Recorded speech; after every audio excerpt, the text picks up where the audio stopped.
good Reverend Dr. Paxton JAPrice, founder of Paxton's Foundation and Church of Redemption. He is an entrepreneur, a TV and radio host, better known as The Rev. This show is designed just for you, the listener, to educate, entertain, and equip you.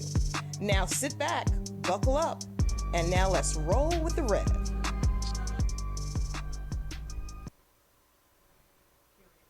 America, it's your main man, the Red Faith in Sports. You know what we do every episode? We bring the layers of sports, apply the word of God. And America, I want to get right into it. Because this past weekend, we got a chance to see the Super Bowl. We waited all year long. All year long. The excitement built up. Week 1, Week 17, Week 18, playoffs. We so excited to see the Super Bowl. Who's going to win the Super Bowl? Then we found out it was going to be Seattle versus the Patriots. Seattle Seahawks, their great defense, versus a Patriots team that nobody expected to be there, but they was there with that young quarterback. We were so excited, so ready. What happened? Boring. That's right, the rest said boring. The rest said boring. I had more fun getting my teeth cleaned. No, it wasn't that bad. America wasn't that bad. Almost, though. That was a boring Super Bowl. That Super Bowl had almost nothing going on. I mean, it wasn't for Walker. Now, I would say Walker played a good game. That's why he was the MVP. He ran for 135 yards. He had 3 touchdowns. It was exciting to see him play well as a running back. But everything else was boring. Seattle defense was just manhandling the Patriots. I mean, they were just manhandling the Patriots offensive line. People complain about Campbell, but Campbell was the only person getting beat on the offensive line. The whole Seattle Seahawks defense was just manhandling the Patriots. And then, what happened to Diggs? Stephon Diggs. Who he date again? I think he dates Carly B. Carly C, Carly E, Carly F, Y, G, E. I don't know. But boy, it was boring. Diggs, I didn't know where he was at. I don't know. He was talking to his girlfriend, Carly. I don't know what he was doing. But it was boring. It sure was not all that fun. You said, well, Red, what about how the Seattle Seahawks quarterback, Sam Donald, let me tell you something about him. He had 19 completions for 202 yards and 1 touchdown. That was boring. That is boring. The numbers are boring. The team boring. The numbers are boring. They the Super Bowl champs. Let's give them respect. They the Super Bowl champs, but they sure are a boring Super Bowl champ. Boy, I don't think we want them to go to Super Bowl no more. Matter of fact, I'm going to say something I ain't expect to say. I'm going to say something I never expected to say. I'd rather see the Eagles in the Super Bowl than this nonsense. I'd rather see the Eagles lose in the Super Bowl. You notice I said lose. I'd rather see the Eagles lose in the Super Bowl. I said lose. I'd rather see the Eagles lose in the Super Bowl than watch that again. That was boring. At least Jalen Hurts going to make a big play. At least A.J. Brown going to make a big catch. At least Mitchell going to play good defense and something going to happen. Boy, that was boring. The Faith in Sports had a Super Bowl party. We had a Super Bowl party, and the most exciting thing that happened was we ate food. That was the most exciting thing. We was eating good food. Shout out to El Toro's. Bring that delicious food. That thing was delicious. It was hitting. It was hitting harder than the Seattle defensive line was hitting the Patriots offensive line. It was hitting. Then you know what happened that was exciting. This really was exciting. One of the people who came to the party, his battery died. And he was saying, I need a jump.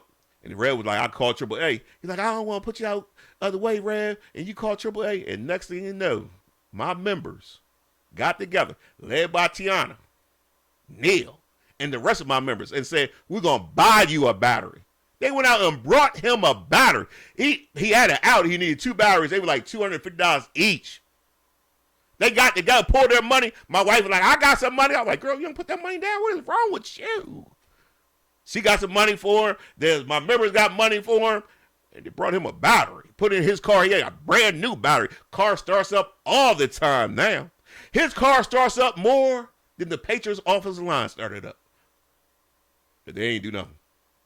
Matter of fact, the Patriots offensive line was just as dead as his old battery. It was sad. It was pitiful. It was outrageous. And then they kept playing May, the quarterback, Drake May. He was shook. He's young, and the Revs not talking bad about the young man because he's young. But after a while, he was shook, and they should have took him out the game. They should have took him out the game because he was scared. They should have took him out the game because every time they snapped the ball, he was looking around to see who's going to hit him. He was scared. They should have took him out the game, put the backup quarterback in, and just hope for the best. And he wasn't doing nothing. He threw an interception.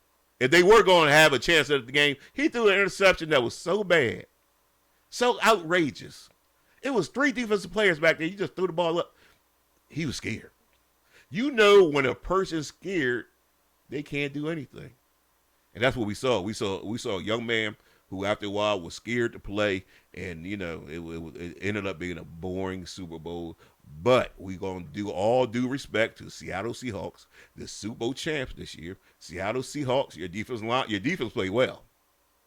Offense didn't do much outside Walker, but your defense played well, and our hats go off to them. They are the Super Bowl champs. They deserve everything they got. MVP Walker, you deserve that, my brother. Hopefully, he's actually a free agent this year, so hopefully he will actually go out there and get the money that he deserves, and set up his family.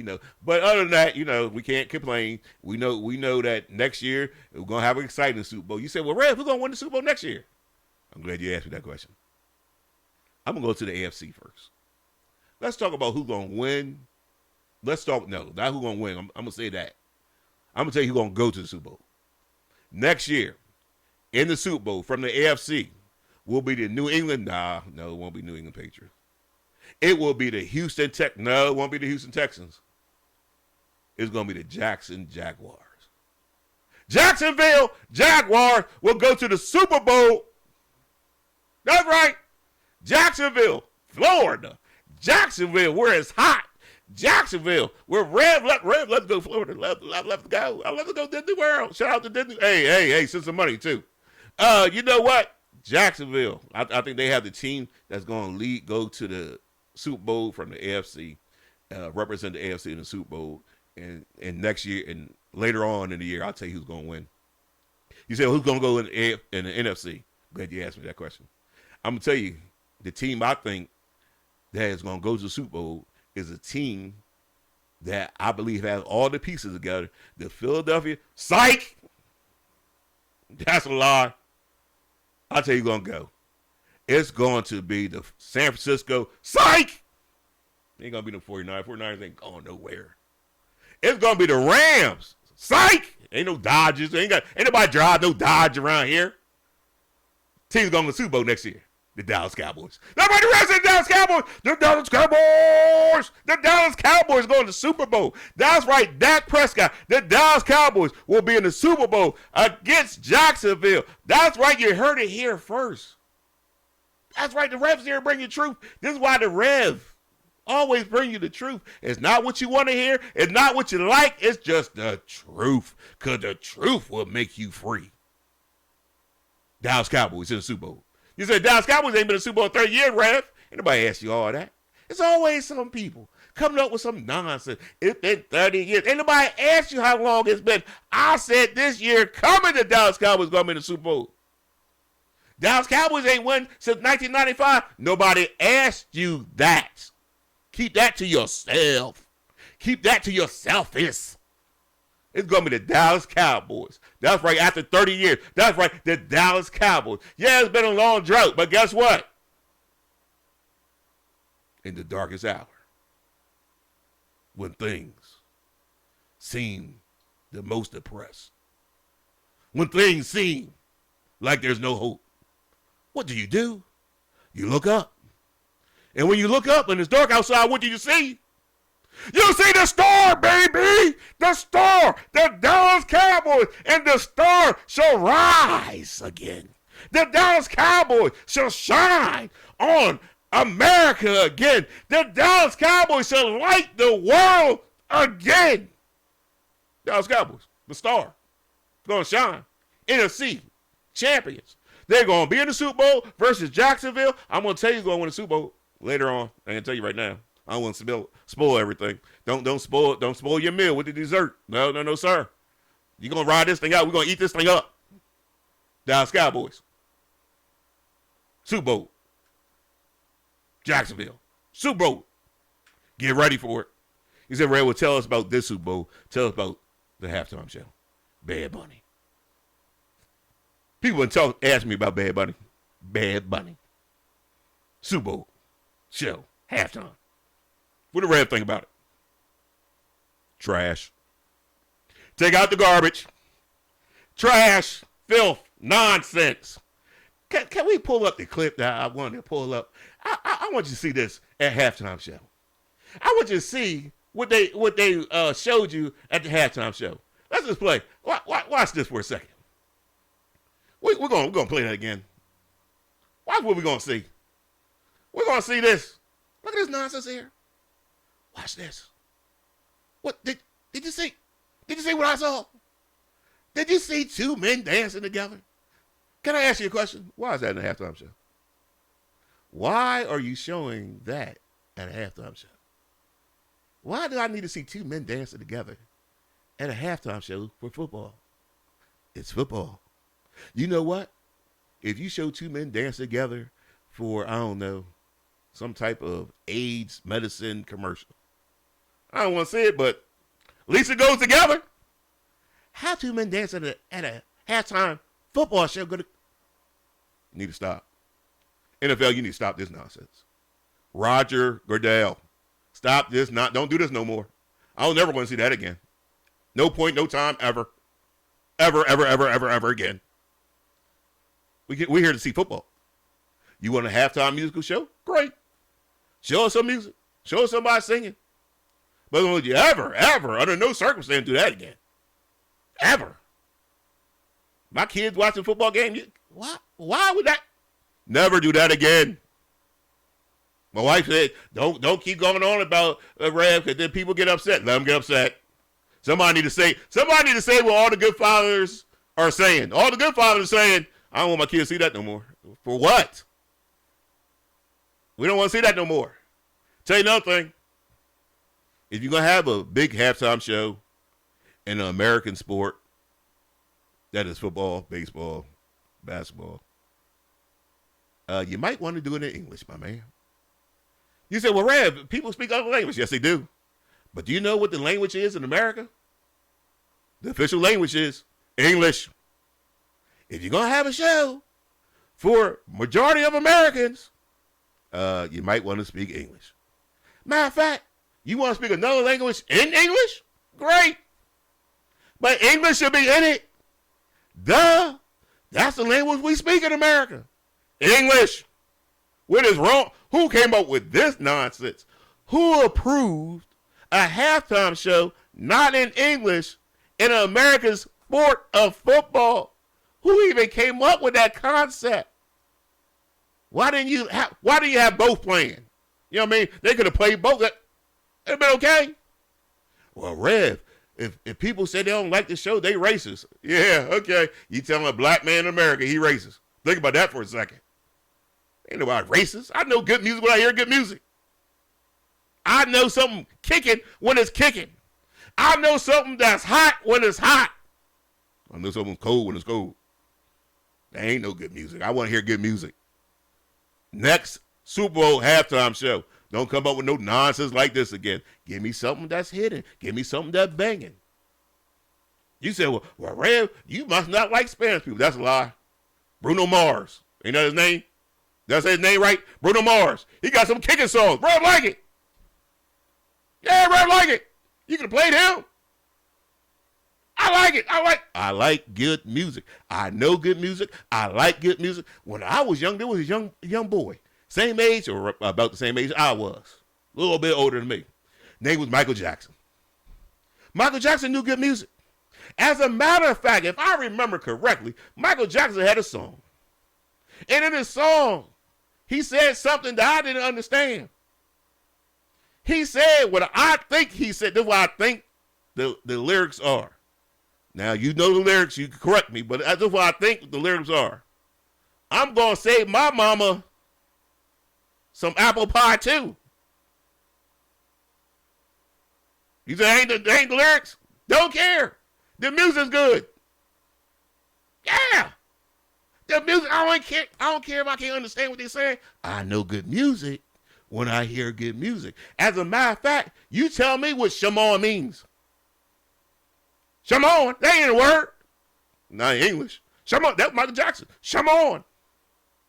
Do I care? I don't understand what Shamon means? Nope. Good music. So don't y'all put no racist nonsense on me. Just wasn't good music. Just didn't like it. Now I understand people have different tastes. I understand some people might like it. But I guarantee majority of them didn't. Because that's not good music. Hate to tell you. It ain't nothing personal. Just not good. Give me something banging next Super Bowl. Something hot. Something I can jam to. Something I can bob and weave to. Yeah. Don't do that no more. Roger Goodell, NFL. Don't do that no more. Ever again in life. Not only the Super Bowl born, halftime show born, two men dancing together. What's next? Cats and dogs living together. Jesus might be back real soon. This nonsense y'all doing. So let's change the halftime. Let's do better. America, we're going to take a break. We'll be right back. You don't want to miss because the Red Grade Golf and some more stuff. America, we'll be right back. Now, America, let's study the Word of God, shall we? Let's look at Psalms, chapter 32, verse 7. It says, "You are my hiding place. You shall preserve me from trouble. You shall surround me with song of deliverance." Meditate. You know, the Bible tells us over and over that God is with us, that God surrounds us with his presence, with his love, with his peace, with his joy. You know, you might go through a troubling time, but remember, God is with you. Everywhere you go, God is for you. God will never leave you or forsake you. When you're in trouble, what should you do? Turn to God. When there's difficulties, turn to God. God is your hiding place. He's the place where you go when you need peace. Yeah, turn to God. When you need some quiet in your life, turn to God. Always remember that God is for you. He's not against you.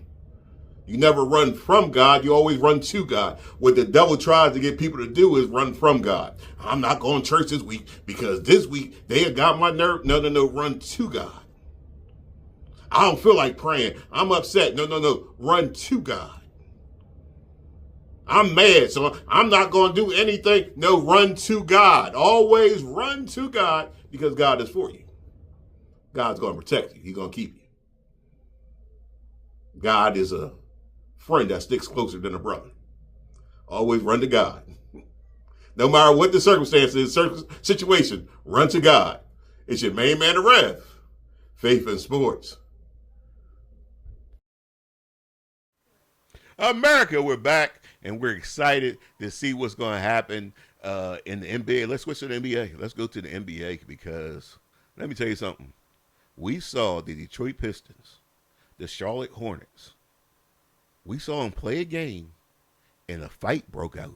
That's right, a fight broke out in an NBA game. You said, Red, what you think? What's your opinion about the fight breaking out in an NBA game? Well, Red's going to tell you. Red's going to explain something to you. Red's going to tell you what he think, how you feel. The Red's going to tell you his opinion about it. About time. The Red said, about time. About time. About time. NBA players cared. NBA players had the intensity. NBA players just wanted to win so bad that a fight broke out. That's right. This is the old-fashioned NBA. This is where things get heated. Competition.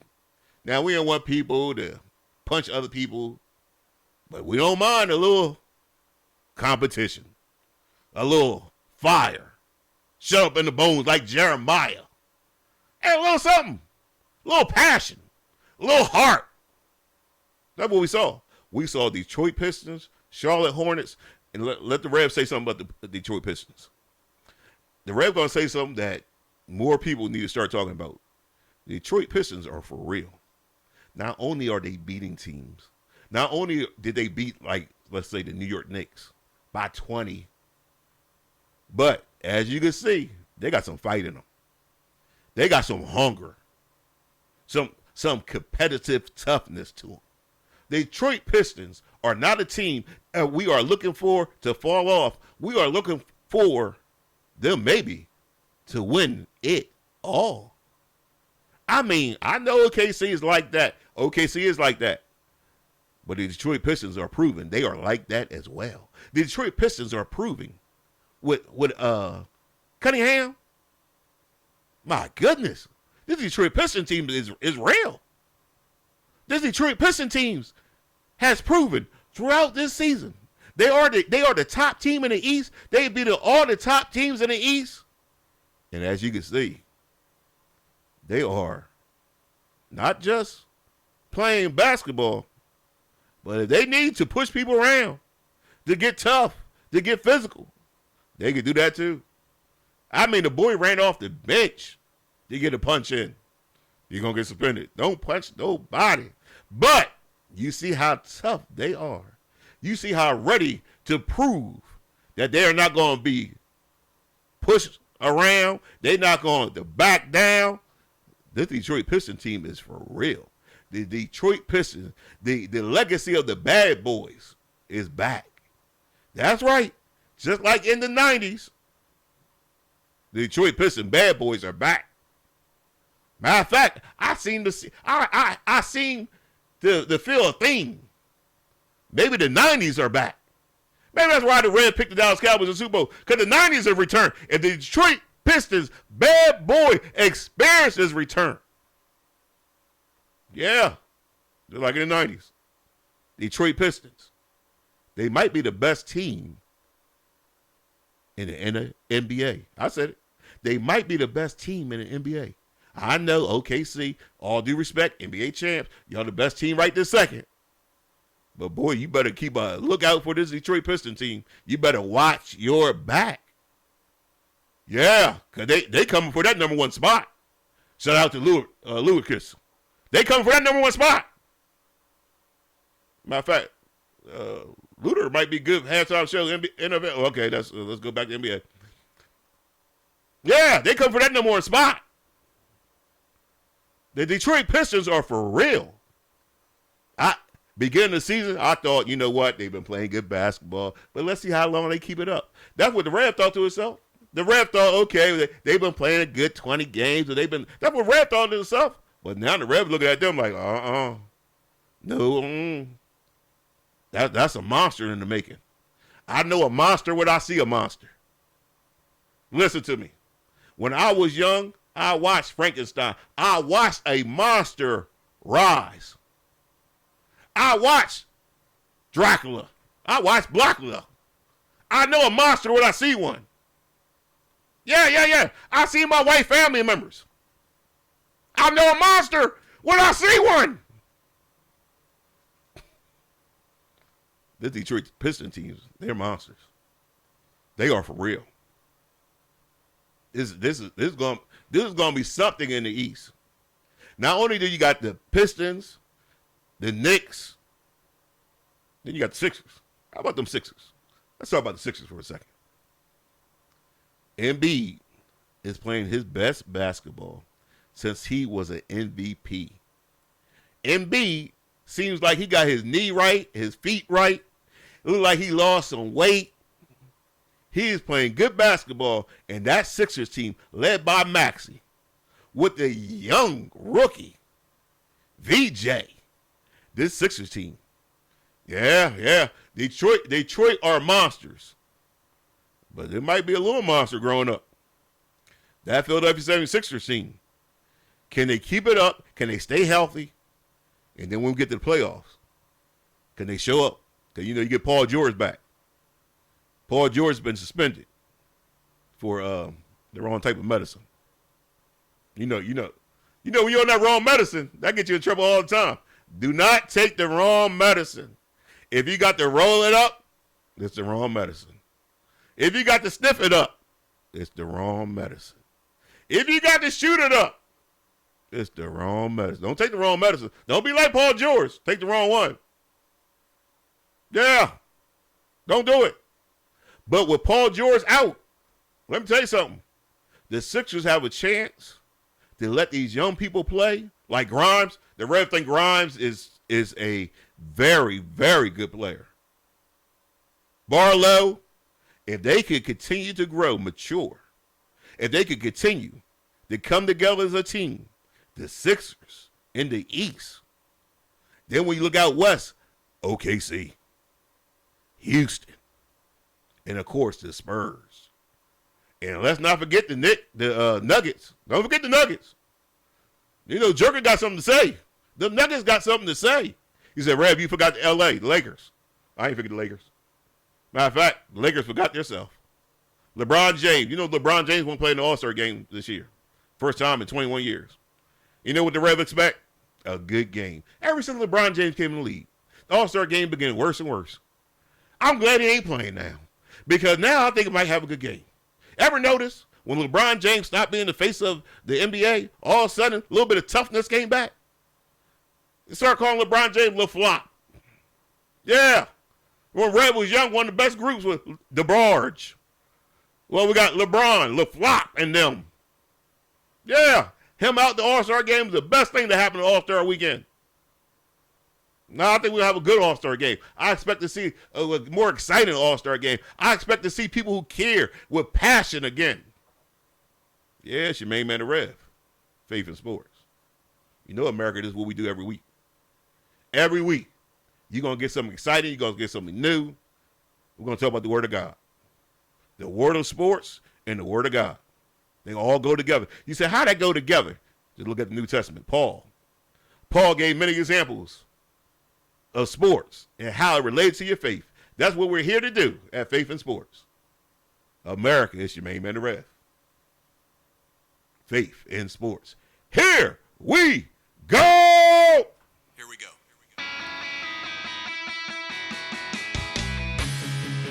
At our church, Jesus is Lord. That single belief calls us together as a community and sends us into our world with hope and purpose. At our church, your past will never define your future. There's always redemption, which means there's always a brighter day. At our church, we don't think we're better than any other church out there. We're just doing our best to become our best. At our church, we want you to believe in God, but we also want you to know that God believes in you. We are not against people who don't attend church anywhere. Instead, we pursue them with love, the very same love that's pursuing us. At our church, we're learning to serve God with all our hearts, and we're learning to worship Him with all our lives. And if you're looking for the perfect church, we're not it. At our church, we will make mistakes, but we will choose to grow from them. At our church, we're part of a global community that's knit together by the resurrection of Jesus. And by the way, at our church, we believe that really happened too. At our church, we will engage with people who are in real need because we are the hands and the feet of Christ. And finally, we need you to hear this loud and clear. At our church, it's not really our church at all. It's His. And we live and move and breathe in His church for His glory and His fame, not ours. So here's the invitation.